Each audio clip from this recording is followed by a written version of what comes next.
Bonjour à toutes et à tous. Aujourd'hui, nous allons parler d'une religion-philosophie, parce que vous allez voir que c'est un peu complexe. Nous allons parler du taoïsme. Alors, c'est un sujet que je veux aborder depuis longtemps, étant donné que ça doit faire à peu près 25 ans que je suis taoïste. Mais comme je suis taoïste, je connais le problème. C'est vraiment un ensemble, en fait, de pratiques dans une philosophie de vie et d'évolution. Et en Chine, généralement, ces pratiques, c'est un peu de la religion à la carte. On choisit un peu ce qui nous intéresse, suivant les buts que l'on poursuit.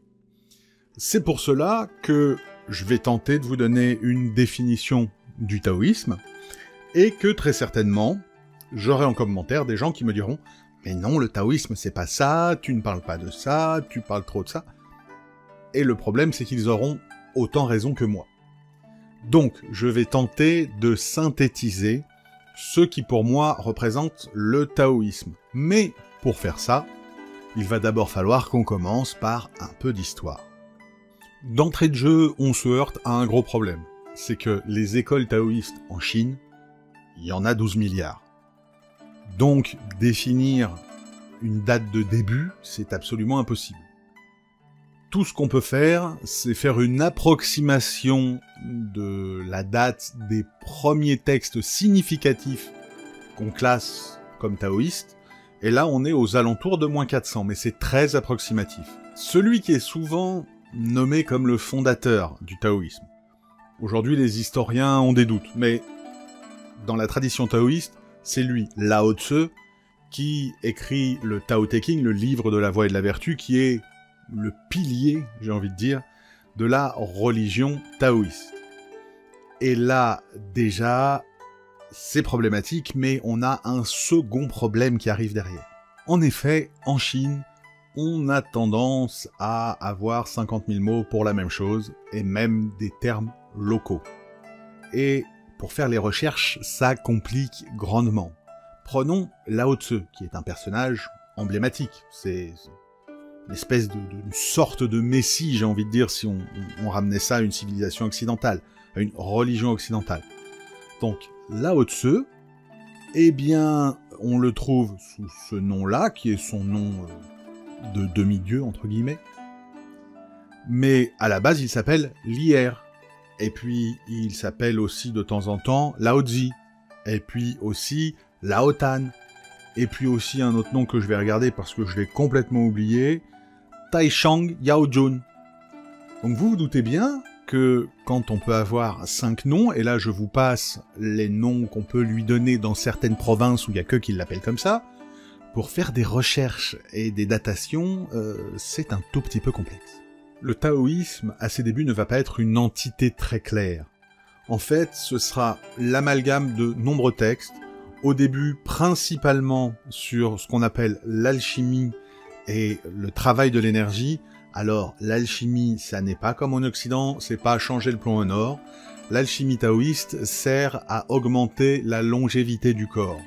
D'ailleurs, pour les taoïstes, certains grands maîtres seraient immortels. Ce sont des maîtres du panthéon taoïste, qui sont des humains, qui ont développé à ce point leur compétence, entre guillemets, dans le domaine, qu'ils sont devenus immortels. Et puis, au-delà de ça, le taoïsme va s'imbriquer avec un peu de confucianisme, avec un peu de bouddhisme, donc pouvoir tracer des lignes très claires entre toutes ces philosophies est absolument impossible. C'est au 8e siècle en Chine que tout commence à se mettre bien en place. Déjà, les rites sont codifiés, et puis certains grands maîtres taoïstes sont plutôt bien placés à la cour.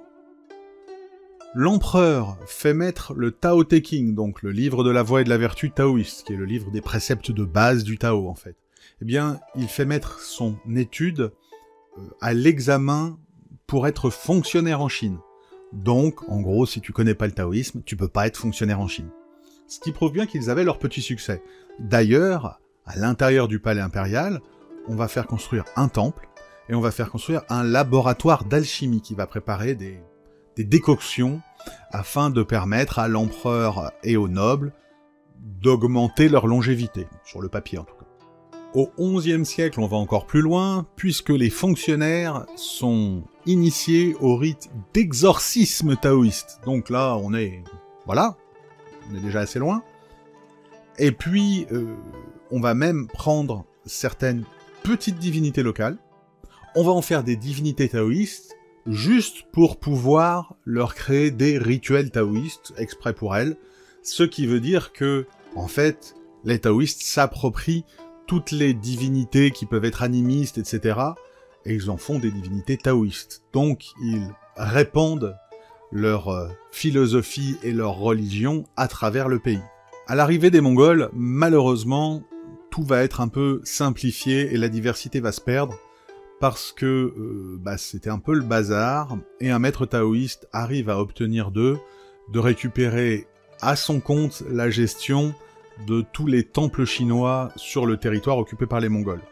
Du coup, il va absorber beaucoup de petites sectes, et va les transformer et les faire passer à l'intérieur de la sienne. Faut savoir qu'on est toujours dans le mysticisme le plus total, puisque certaines sectes sont spécialisées en talismans. On est bien d'accord, là, on est loin dans le mystique, et non contentes de ne pas être du tout moquées, ce sont des sectes qui sont ultra respectées, même par la cour impériale. Et puis, avec l'arrivée de la dynastie Ming, là ça se gâte un petit peu, parce que les taoïstes sont un peu trop proches du peuple, et comme il y a pas mal d'insurrections, eh bien, à tort ou à raison d'ailleurs, on fait l'amalgame entre eux et le peuple et les insurrections, etc. Il faut bien trouver un coupable, pourquoi pas. Et puis l'histoire avance, on se rapproche de plus en plus de la République populaire de Chine, et de plus en plus, le taoïsme est détesté par tous les penseurs de l'époque. En même temps, les taoïstes cherchent à obtenir l'accomplissement personnel.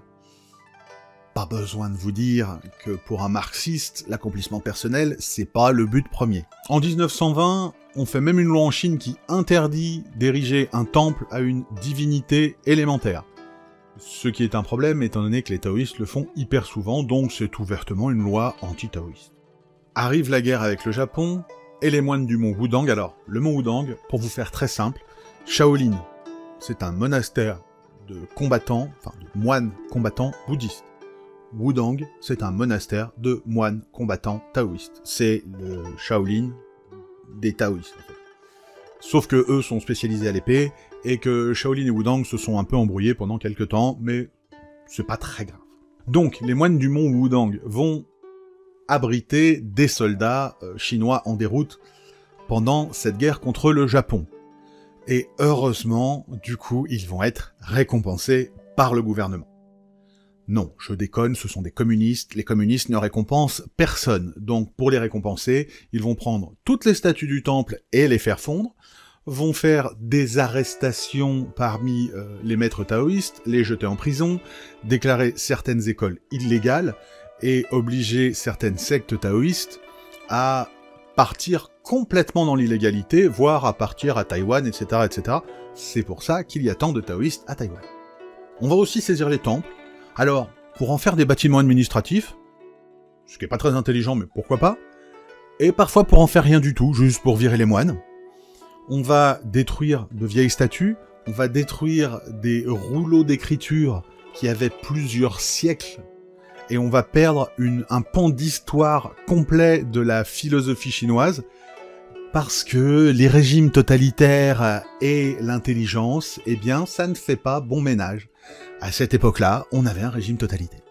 Il faudra attendre les années 80 pour que la religion revienne au grand jour, enfin, le taoïsme, encore une fois, si on peut appeler ça une religion, revienne au grand jour en Chine, que les temples puissent réouvrir, et que tout cela se réorganise. Sauf que tous les grands maîtres, ils ont été déportés, ils ont été arrêtés, voire tués, ils se sont barrés à Taïwan ou ailleurs, donc, il y en a plus, en Chine, il y en a plus beaucoup en tout cas. Et du coup, c'est compliqué de reconstruire quelque chose avec juste des noobs. Maintenant que je vous ai parlé du background historique, je suppose que vous aimeriez bien savoir ce qu'est le taoïsme et le Tao. Pour vous faire ultra simple, et je dis bien ultra simplifié, Le Tao est basé sur le fait que tout naît de la tension entre deux forces opposées dans l'univers. Le chaud, le froid, le bien, le mal, le féminin, le masculin, etc., etc. Tout naît de la tension de ces deux opposés, et rien n'existe sans son contraire. Ce qui fait que, chez les taoïstes, rien n'est méprisé, parce que, même si c'est quelque chose qui ne vous est pas utile, c'est quelque chose qui permet à son opposé, lui, d'être utile. Donc, c'est quelque chose qui donne la vie à quelque chose d'autre. Pour essayer d'éclaircir ça, parce que même moi je m'embrouille, je comprends le concept depuis 25 ans quand même, je comprends à peu près, attention, mais c'est complexe à expliquer, je vais vous donner l'exemple du bol, qui est un exemple un peu basique, mais qui représente bien. Quand vous avez un bol, c'est quelque chose de physique. C'est une pièce de terre cuite, de faïence, de ce que vous voulez. Mais ce qui rend ce bol utile, c'est pas la matière du bol, c'est le vide qui est à l'intérieur. Donc la matière du bol n'a d'utilité que parce que son opposé, qui est le vide, existe à l'intérieur du bol. Et c'est ce même principe, évidemment c'est le principe version CM2, mais c'est ce principe qui explique l'utilité et l'interdépendance des opposés. Le taoïsme étant une philosophie d'équilibre, elle est forcément écologique. Oui, effectivement, l'écologie est née avant les groupes d'autosatisfaction sur Twitter. Le principe est simple, c'est que, comme vous devez tout équilibrer, si vous défrichez une partie, un morceau de forêt, pour construire votre maison, eh bien, ça n'est pas un problème si, en retour, vous faites un effort pour compenser ce que vous avez fait à la nature, dans un autre endroit, et pour lui rendre ce que vous avez fait. C'est encore une fois le principe d'un équilibre général. Et ce système de valeur et de création a une incidence sur le jugement de valeur que peuvent partager par exemple les Occidentaux et qui n'est pas du tout le même que pour le taoïsme. Pour faire simple, tout est né de deux énergies, le yin et le yang. D'ailleurs, ce logo, tout le monde le connaît, mais personne ne sait d'où il vient. C'est le symbole des deux énergies créatrices et fondatrices du taoïsme. Donc, si toute vie naît de la tension entre ces deux énergies primordiales, alors, si Dieu existe, et pour les taoïstes, Dieu existe peut-être, on n'a pas d'avis là-dessus, il existe peut-être, quel que soit le nom d'ailleurs qu'on veuille lui donner, mais s'il existe, il a été créé par les mêmes forces qui ont créé les humains, qui ont créé les pigeons, qui ont créé les vers de terre et les fourmis. Donc, son existence n'a pas plus de valeur que celle d'un humain, d'un pigeon, d'un ver de terre ou d'une fourmi. Dernière petite chose, les taoïstes ne peuvent pas tricher. Le taoïsme est basé sur l'expérience et l'amélioration de soi. Chez les taoïstes, donc, on ne peut pas avoir de choses comme l'absolution. Si un jour vous volez une pomme, et que vous passez le reste de votre vie à faire le bien et à aider votre prochain, eh bien vous êtes quand même un voleur de pommes. Et l'absolution n'aurait aucun sens, parce que de cette erreur que vous avez commise, vous allez tirer des leçons qui vont vous permettre de vous améliorer, qui est le but de tout taoïste. D'évoluer, de marcher, d'arpenter le chemin, et de s'améliorer, de s'élever à un autre niveau de conscience. Et pour cela, eh bien, il faut tirer parti de ses erreurs. Si en claquant des doigts, je n'ai plus à assumer mes erreurs, eh bien, je n'ai plus à en tirer parti. Et du coup, je n'avance jamais. Et puis, comme nous avons tous été créés par les mêmes essences, eh bien, personne n'a le pouvoir de me pardonner, même pas Dieu. Il y a un art martial, alors art martial, voilà, j'hésite sur le terme, mais il y a un art martial que vous connaissez peut-être, qui est le Tai Chi Chuan, qui, théoriquement, a été inventé par un maître taoïste, c'est la légende, qui s'appelle Zhang Sanfeng, et cet art martial, qui à la base est une gymnastique énergétique, est fait pour équilibrer le corps et ses énergies, l'alchimie taoïste. Aujourd'hui, les taoïstes ont développé une autre version qu'on appelle le Qigong, qui est beaucoup plus utilisée, Et pour le coup, on veut pas en faire une espèce de pseudo-sport de combat, c'est vraiment une pure et simple gymnastique qui entre dans la tradition de l'alchimie taoïste, afin d'équilibrer son corps, d'équilibrer ses énergies, et d'augmenter sa longévité. Le Feng Shui aussi est un art basé sur des préceptes taoïstes. Alors, pour ceux qui ne connaissent pas, le Feng Shui, c'est la façon, en fait, d'aménager votre intérieur afin que les énergies puissent circuler librement à l'intérieur de celui-ci et que votre maison soit plus agréable à vivre.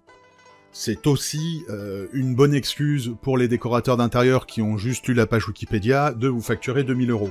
Mais c'est une vraie science taoïste qui existe depuis des siècles et des siècles, et ça a été inventé justement grâce à ces préceptes taoïstes. Autre discipline que vous connaissez sûrement, c'est l'acupuncture. Effectivement, l'acupuncture est une partie de la médecine chinoise qui est basée sur les principes taoïstes de circulation d'énergie à travers le corps, et même si, comme en Chine, ça n'est jamais simple, on ne peut dire précisément quand commence l'acupuncture et avec qui. En tout cas, ce qu'on peut dire, c'est que les principes sur lesquels l'acupuncture sont basés sont taoïstes, et que l'acupuncture, pardonnez-moi, se développe en Chine au moment le plus rayonnant pour le taoïsme. Donc, ça fait beaucoup de coïncidences. Le taoïsme ne s'arrête pas à ce genre de pratique. Effectivement, contrairement aux religions classiques, le taoïsme, c'est une façon d'être. Quand je dis ça, c'est que le taoïsme est dans les gestes, la façon dont on accomplit les tâches journalières. Le taoïsme est présent quand vous faites la cuisine, le menu que vous allez choisir, les saveurs que vous allez mettre dans votre menu. Il existe des traités des saveurs taoïstes qui expliquent que telle saveur, le doux, l'amer, l'aigre, vont stimuler certaines énergies, stimuler certains organes, et du coup on en revient à cette alchimie pour vivre millénaire. Donc être taoïste, c'est être taoïste quand on se réveille, quand on se lave les dents, quand on fait à manger et quand on va se coucher. Ça n'est pas simplement quand on prie ou quand on va au temple. Eh bien voilà, j'espère vous avoir éclairé un petit peu sur cette religion philosophique. Pour être franc avec vous, il aurait fallu que je fasse un épisode d'1h30 si j'avais voulu dire tout ce que j'avais à dire. J'ai tellement lu dessus en 25 ans que j'ai l'impression de vous avoir fait vraiment le résumé de l'œuvre à l'arrière du bouquin.